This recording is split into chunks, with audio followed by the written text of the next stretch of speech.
ગોંડલની ધરતી જાણે કોઈ અશુભ ઘટનાઓથી ઘેરાયેલી હોય તેમ લાગી રહ્યું છે। અમિત ખૂંટની હત્યા હોય કે પછી રાજકુમાર જાટનું અપમૃત્યુ, દરેક ઘટના રાજકીય રંગ પકડી રહી છે અને વિવાદોનું કેન્દ્ર બની રહી છે।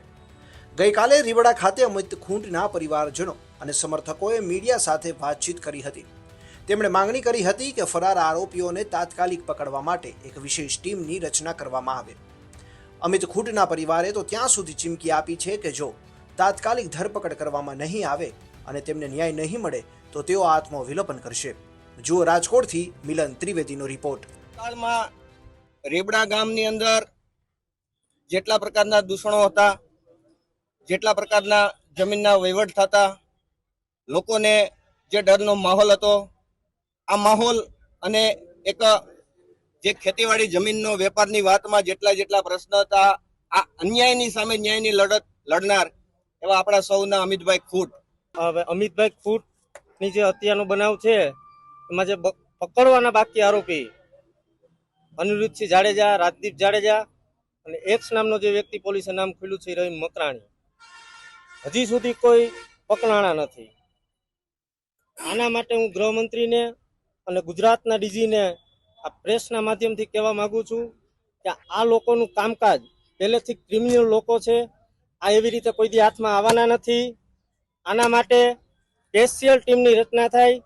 અમિતભાઈ ખૂંટના જે આત્મહત્યાના જે કોઈ આરોપી છે એમના વિશે ઘણી બધી વાત થઈ, પણ એમના કાકા જયંતિભાઈ દ્વારા જે ચીમકી આપવામાં આવી કે ટૂંક સમયની અંદર અમિતભાઈને ન્યાય નહીં મળે તો અમે આત્મવિલોપન કરશું।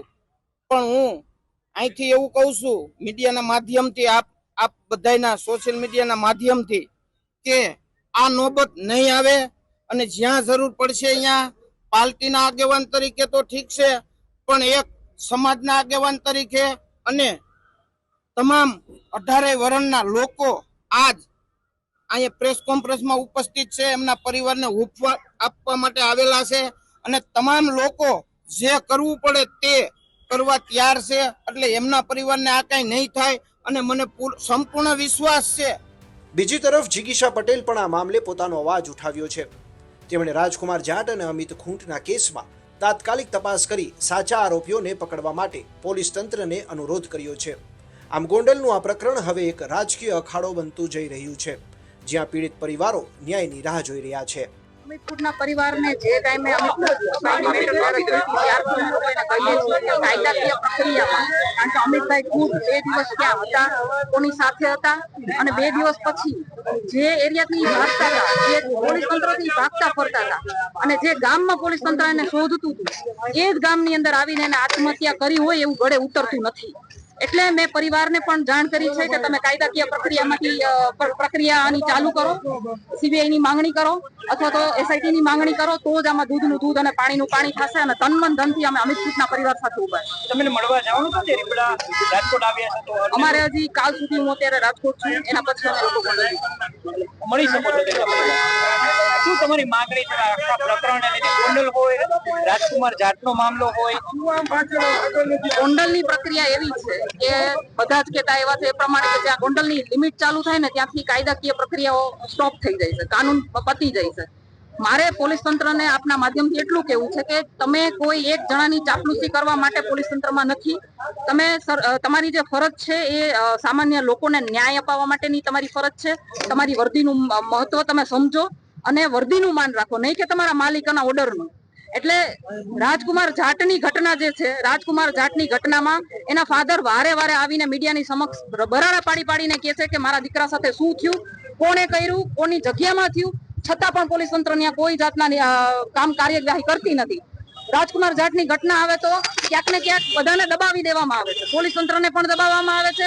મીડિયાના માધ્યમથી હું મીડિયાને પણ કહું છું કે કેમ ત્યાં જઈને કોઈ પૂછતું નથી રાજકુમાર જાટના સીસીટીવી કેમ બહાર નથી આવતા, કેમ એ લોકો નથી આપતા? તો પોલીસ તંત્રની કામગીરી શંકાસ્પદ છે અને છે। બીજું કે ગોંડલની અંદર જયારે અમે મુલાકાતે આવ્યા હતા એ સમયે પણ આખા ગુજરાતની અંદર પોલીસ તંત્રની જે કામગીરી હતી એ જોઈ હતી, કારણ કે જે કહેવાય ને કે અમારા સમર્થકો છે એવી રીતે કરીને જે ટોળા ઉતારવામાં આવ્યા હતા, એ સમર્થકોની સાથે સાથે અસામાજિક તત્વોને એમાં ઘુસાડવામાં આવ્યા હતા અને એ અસામાજિક તત્વોએ અમારી ઉપર હુમલા કર્યા, અમારા ગાડીઓના કાચ ફોડ્યા, અમારા માણસો ઉપર હુમલા કર્યા. એમાંથી એક ભાઈ છે જેનો વિડીયો તમે તમારા માધ્યમથી આખા ગુજરાતે જોયેલો છે કે મોરબીની અંદરથી એક સમર્થક અમારી સાથે આવે છે અને એને ગાડીના કાચમાંથી ખેંચીને પોલીસની હાજરીમાં માર મારવામાં આવે છે. વિડીયો આખો ફરે છે, છતાં પણ આજ દિન સુધી પોલીસે એમાં એફઆઈઆર નથી લીધી. જેવી રીતે રાજકુમાર જાટની ઘટનામાં પોલીસે એફઆઈઆર નથી લીધી, એવી રીતે આ મેટરમાં પણ એફઆઈઆર નથી લીધી. તો આજે જે અસામાજિક તત્વો દ્વારા જે કાંઈ પણ હુમલા થયા, જે કાંઈ પણ થયું, એમાં કાર્યવાહી અસામાજિક તત્વો ઉપર નથી થતી, કાર્યવાહી થાય છે અમારા સમર્થકો ઉપર, જેને એટલી હદે ટોર્ચર કરવામાં આવે છે કે આજે હોસ્પિટલના ખાટલે પડ્યા છે અને એ બહુ જ ખરાબ કન્ડિશનમાં છે. બધી જ વસ્તુ શું ગોંડલની ટિકિટ માટે થઈ રહી છે? સત્તા બચાવવા માટે થઈ રહી છે અને એ 30 વર્ષથી ચાલતું આવે છે.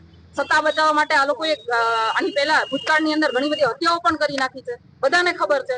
તો સેમ અત્યારે કહેવાય ને મોડસ ઓપરેન્ડી સિસ્ટમ ચાલી રહી છે કે હવે મર્ડર કરીને જેલમાં જવું કોઈને ગમતું નથી, પરંતુ ક્યાંક ને ક્યાંક ખોટા કેસમાં ફસાવાની અને ખોટી રીતે લોકોને હેરાન કરવાની, ધંધાકીય રીતે, પરિવારની રીતે ઇજ્જત ખોઈ બેસે એવો ડર બતાવી અને લોકોને હેરાન કરવામાં આવી રહ્યા છે, સામાન્ય લોકોને હેરાન કરી દેવામાં આવ્યા છે. અને એટલા માટે જ અમે વારે વારે કહીએ છીએ કે ગોંડલની અંદર તાનાશાહી છે, લોકો ભયના માહોલમાં જીવી રહ્યા છે, પોલીસ તંત્ર કોઈ એક માણસના ઈશારે કામ કરી રહ્યું છે અને એ બધી જ વસ્તુ જે વસ્તુના અમે નિવેદનો આપેલા છે એ બધી જ વસ્તુ એ લોકો પોતે જાતે સાબિત કરી રહ્યા છે. એ તમારા માધ્યમથી આખું ગુજરાત અને દેશની જનતા પણ જોઈ રહી છે.